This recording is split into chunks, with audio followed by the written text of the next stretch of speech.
என்றும் புலிப்பாணி என்ற ஜோதிட தலைப்பை பார்த்து கொண்டிருக்கும் அனைத்து அன்பு நெஞ்சங்களுக்கும் எனது பணிவான வணக்கங்கள். இன்றைய பதிவில் பார்த்திங்கன்னா, ஒரு கிரகம் உச்சமடைவதும் நீச்சமடைவதும் எந்த ராசியில், எத்தனை டிகிரியில், எந்த நட்சத்திர பாதசாரத்தில் அப்படிங்கிறத நாம் இப்போது விவரமாக பார்க்கலாங்க. அனைவரும் பார்த்து பயனடைய வேண்டும்.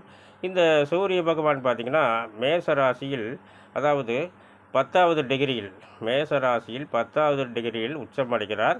எந்த நட்சத்திரம் அப்படின்னு பார்த்தீங்கன்னா அசுவினி நட்சத்திரம் 3ஆம் பாதத்தில்.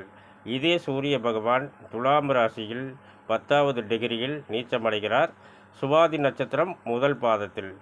இதை அடுத்து பார்த்திங்கன்னா சந்திர பகவான் ரிஷப ராசியில் 3வது டிகிரியில் உச்சமடைகிறார். கிருத்திகை 2ஆம் பாதத்தில். இதே சந்திர பகவான் விருச்சிக ராசியில் 3வது டிகிரியில் நீச்சமடைகிறார். விசாகம் 4ஆம் பாதத்தில். இதை அடுத்து பார்த்திங்கன்னா செவ்வாய் பகவான். இந்த செவ்வாய் பகவான் பார்த்திங்கன்னா மகர ராசியில் 28வது டிகிரியில் உச்சமடைகிறார்.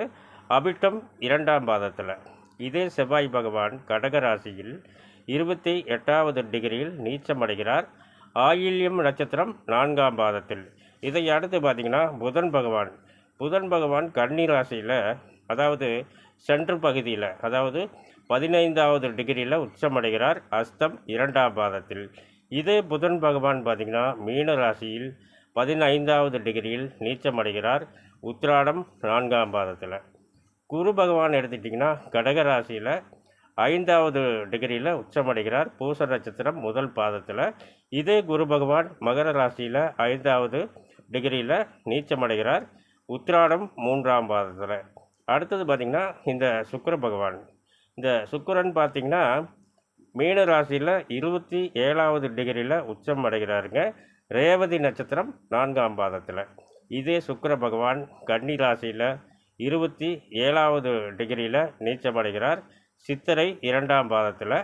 இதை அடுத்து பார்த்திங்கன்னா சனி பகவான் இந்த துலாம் ராசியில் 20வது டிகிரியில் உச்சமடைகிறாரு. நட்சத்திரம் பார்த்திங்கன்னா சுவாதி நட்சத்திரம் 4ஆம் பாதத்தில். இதே சனி பகவான் மேச ராசியில் 20வது டிகிரியில் நீச்சமடைகிறாருங்க. பரணி நட்சத்திரம் 2ஆம் பாதத்தில்.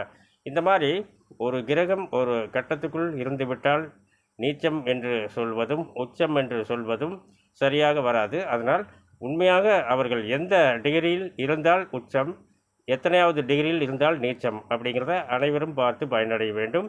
இந்த பதிவை பார்த்து கொண்டிருக்கும் அனைவரும் எனக்கு மிகப்பெரிய ஆதரவை தருவீர்கள் என்று நம்புகின்றேன். மேலும் விவரங்கள் அறிய என்றும் புலிப்பாணி என்ற ஜோதிட தலைப்பை பாருங்கள்.